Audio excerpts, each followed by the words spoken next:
Bom dia, caros alunos. Estamos aqui novamente para falar agora sobre a Contra-Reforma, tá bom? Como nós já falamos anteriormente, a Igreja Romana não vai assistir essa formação de movimentos reformistas de uma forma neutra, de uma forma sem ação. Né? Então ela vai fazer uma reação a essas igrejas reformistas. Por isso que a gente chama contra-reforma, tá? Porque é uma reação da igreja romana com relação às igrejas reformistas. Tá? Ao mesmo tempo, ela percebeu, né, o Papa, os cardeais, os bispos, percebendo que algumas coisas teriam que ser mudadas de qualquer forma. Né? Então, é um processo também de renovação que a igreja foi obrigado a passar, né, também uma série de mudanças, inclusive de caráter positivo, né, porque ela percebeu que, né, haviam erros que poderiam ser melhorados, poderiam ser mudados. Então, a Contra-Reforma, ela não é só uma reação contra as igrejas protestantes, ela também é um movimento de renovação, de uma mudança de alguns aspectos internos da igreja, no sentido de conduzir, né, os seus fiéis, né, os seus crentes, de uma forma melhor. Né? Então tem esse aspecto positivo. A Contra-Reforma, ela vem depois da reforma religiosa. Né? Então, basicamente, a gente pode colocar que o início da Contra-Reforma se deu com o Concílio de Trento, em 1545. Lembrando que a reforma começou em 1516. Né? Então, aproximadamente aí 40 anos depois, né? Mais ou menos, tá? E o que é Trento? É uma cidade da Itália, que existe até hoje, tá? No norte da Itália, aos pés dos Alpes. E lá, então, não foi em Roma, foi nessa cidade, houve, então, um grande encontro, né, de padres, principalmente do alto clero, Papa, os cardeais, bispos de toda a Europa, tá? E começaram, então, uma série de medidas nessas reuniões, no sentido de combate, né, às igrejas protestantes e mudança mesmo de muitos aspectos da própria igreja romana. Né? E aí começa a aparecer o nome católico. O nome católico ele já é anterior, né? Ele é um nome de origem grega. Tá? A palavra católico significa universal. Tá? Inclusive em textos bíblicos a gente encontra essa palavra católica, né? Na tradução do grego dos textos bíblicos a gente encontra essa palavra. Mas não era usada, tá? Porque basicamente o termo era usado para definir a igreja era como igreja romana, porque a sede era em Roma, tá? Em contrapartida da igreja ortodoxa, cuja sede era em Constantinopla. Né? Então, o nome romano, igreja romana, era o mais usado. Né? Então, o nome católico ele passa a ser instituído pelo Concílio de Trento como forma de determinar, de afirmar que a igreja romana era uma igreja universal, né? Por isso desse termo católico. Até hoje, o nome oficial da igreja católica é a Igreja Católica Apostólica Romana. Né? Então, se a gente for pegar esse nome completo, né? Mostra, em primeiro lugar, a origem, né, desde a Idade Média do nome romano e o nome católico que passa a ser aplicado a partir do Concílio de Trento, tá bom? Então, o Concílio de Trento é um elemento fundamental da Contra-Reforma. O que foi determinado lá? Em primeiro lugar, a reafirmação do Papa como chefe de toda a Igreja Mundial. Né? Embora os protestantes, né, os reformadores, justamente criticavam esse aspecto, né, no Concílio de Trento se reafirma a infabilidade papal, ou seja, que o Papa, ele, quando fala, está falando a voz de Deus. Tá? Então, essa concepção, né, ela foi reafirmada no Concílio de Trento. Tá bom? Um outro aspecto também é a questão da Inquisição, a volta à Inquisição. Nós já havíamos falado que a Inquisição é um tribunal que surgiu na Idade Média para condenar as bruxas, tá? Os hereges, né? Aquelas pessoas que praticavam a religião de uma forma errada. E aí, então, a Inquisição ela volta com bastante força. Ela é instituída nos países católicos, né? No sentido de fazer uma perseguição, vamos chamar assim, eficaz contra aqueles praticantes que não praticavam propriamente a religião romana, a religião católica. Né? Bom, além né, dos protestantes, ou seja, dos reformadores, a Inquisição agiu muito fortemente contra os cientistas da época. Tá? Então, vários cientistas acabaram sendo propriamente perseguidos, né? Entre eles, por exemplo, Galileu. Galileu que havia defendido o heliocentrismo, né? Como havia uma corrente muito forte dentro dos astrônomos da igreja, ainda defendendo o geocentrismo, a Terra como sendo o universo, Galileu acabou sendo perseguido, obrigado, então, a renunciar publicamente à sua teoria. Né? Nós tivemos Giordano Bruno também, que foi um grande astrônomo, um grande filósofo, também perseguido. Bom, então houve vários cientistas, vários pensadores que acabaram sendo perseguidos pela Inquisição. E a Inquisição também perseguiu aquelas minorias religiosas que eram, né, até então viviam razoavelmente bem na Europa, como os judeus e os próprios muçulmanos, né? Em países como Portugal e Espanha havia muitos muçulmanos, porque tinha sido domínio árabe há um tempo, né? E de uma maneira geral, em toda a Europa havia uma grande quantidade de judeus que passaram a ser perseguidos sistematicamente pela Inquisição. Essa Inquisição a gente poderia julgar como Inquisição ou Tribunais do Santo Ofício, tudo bem? Tá? Então, esses dois termos são equivalentes.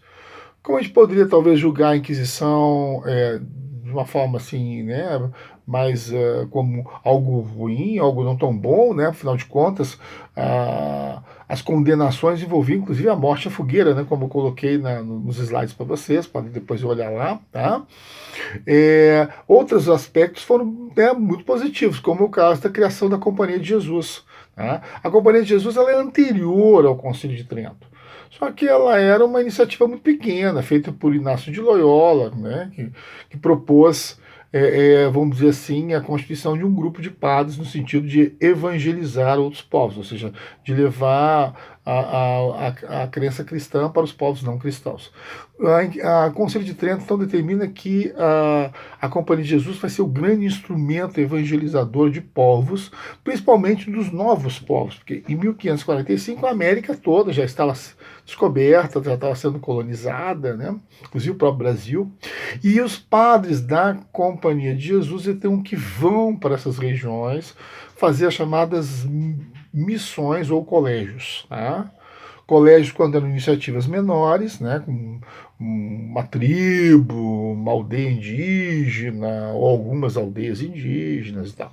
E missões, quando envolvia muitas tribos. Né? As missões, algumas delas chegaram a ser quase que verdadeiras cidades. Né?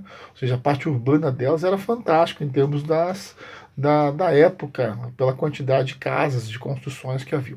Os padres conseguiram fazer um grande trabalho junto aos índios e converter grande parte dessa população indígena da América para o catolicismo, para o cristianismo. Né? Dessas missões, muitas cidades surgiram. É o caso, por exemplo, de São Paulo, né? A maior cidade brasileira surgiu do Colégio de São Paulo, numa vila, né, chamada Piratininga, uma vila habitada em grande parte por índios. Né? Em outras regiões da América, por exemplo, algumas dessas missões deram nome a importantes cidades da atualidade. É o caso de Los Angeles, né, que literalmente significa os anjos em português, deu origem a uma enorme cidade nos Estados Unidos, e outra é São Francisco, também, né, também originário de missões de padres que foram para lá catequizar inicialmente os índios. Né? Bom, então as missões jesuítas elas foram muito importantes em vários aspectos. Aqui nós vamos destacar a questão de difusão do cristianismo. A América toda se tornou cristã, né? E na sua maior parte católica, justamente por causa desse trabalho. Um outro aspecto, um outro elemento da Contra-Reforma também importante, determinado pelo Concílio de Trento, foi a publicação do Índice de Livros Proibidos. A publicação de livros proibidos incluía uma série de obras, tanto teológicas quanto científicas, consideradas que não eram adequadas aos cristãos romanos. Né? Entre elas, obras científicas, por exemplo. Né? Obras, por exemplo, do Galileu, né, foram incluídas no índice de livros proibidos. Em latim, Index Librorum Prohibitorum. O índice de livros proibidos, ele de certa forma provocou um atraso, né, no desenvolvimento científico dos países católicos. Né? Mais tarde vocês vão estudar a Revolução Industrial, e vocês vão ver que a Revolução Industrial ela começa fundamentalmente em países protestantes, países de religião reformadora, né? Então, a gente pode observar, por exemplo, né, que esse aspecto da contra-reforma foi um aspecto, né, também que a gente poderia chamar quase que negativo. Contrapondo esse aspecto, né, negativo, nós temos um positivo que foi a criação de seminários.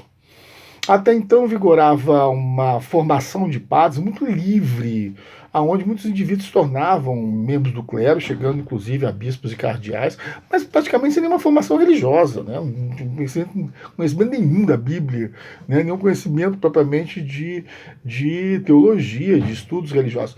E né, fica um clero muito mal feito, né? Muito mal formado. Né? Então a ideia de criar seminários, né, que eram faculdades para formação, faculdades de teologia para a formação de padres, foi um elemento muito importante, porque aí, né, a igreja passou a contar com um clero mais bem formado, né? Tá?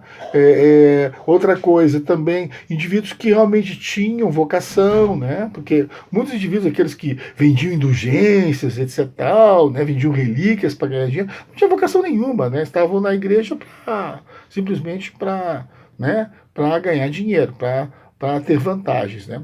Falar em venda de indulgências, um aspecto muito importante que não está aqui no slide, tá? Mas é fundamental, é a proibição da venda de indulgências que o Concílio de Trento estabeleceu. Tá? Então o Concílio de Trento acabou com aquele problema grande que havia, né, que causou a própria reforma religiosa, né, que é a venda do perdão, né? Aquela ideia que os indivíduos tinham que pagar para, né, para ter os seus pecados absolvidos e, com isso, então, poder entrar no céu. Né? Então, o Concílio de Trento removeu a ideia da venda das indulgências, ou seja, determinou que a venda das indulgências não era real, não era uma coisa válida. Tá bom? A partir disso, os indivíduos recorriam à sua salvação dentro da igreja católica, né, através da confissão dos seus pecados, através, né, do reconhecimento, né, e do pedido de perdão a Deus, né, como as igrejas reformadoras haviam colocado. Tudo bem? Um outro aspecto também, tá, pessoal, é a questão de um novo estilo artístico importante. Não é propriamente uma criação do Concílio de Trento, mas acabou acontecendo, que é o estilo barroco. Né? O estilo barroco é uma das grandes consequências, estou olhando aqui as consequências da reforma religiosa, da consequência da contra-reforma, desculpe, tá?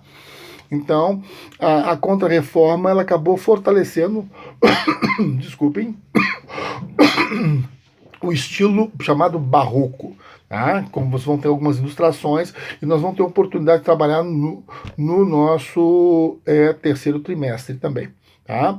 O barroco, então, é um estilo que substitui o Renascimento e é um estilo muito, muito, muito bonito porque ele é extremamente decorado, com muitas pinturas, imagens, colunas, muito ouro também. Né? As igrejas barrocas, normalmente, elas são muito forradas com ouro e com prata, né? E é um estilo, vamos dizer assim, muito ligado à religião. Tá? Enquanto o Renascimento tinha toda aquela perspectiva do naturalismo, embora tivesse figuras religiosas também, né?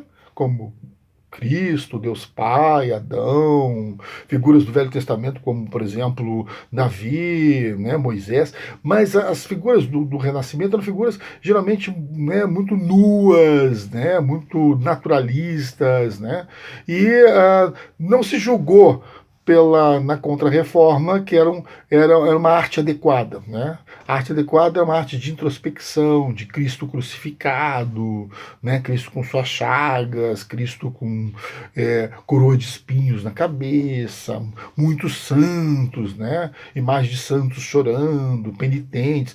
Então, essa questão que vai caracterizar propriamente o barroco. Existem outros elementos do barroco, mas que a gente não vai se deter aqui, porque tornaria nosso vídeo muito cansativo, tá bom?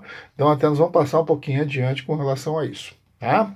Bom, o estilo barroco ele vai se tornar tão importante, porque ele inclusive influenciou todo o Brasil colonial. Tá? Então, quando estudar as cidades coloniais brasileiras, aqui em Minas Gerais, nós estamos cheios de cidades coloniais lindíssimas. A começar aqui pertinho de Belo Horizonte, por Sabará, passando por Santa Luzia, indo um pouco adiante a Ouro Preto, né, a Congonhas, mais adiante um pouquinho São João del Rei.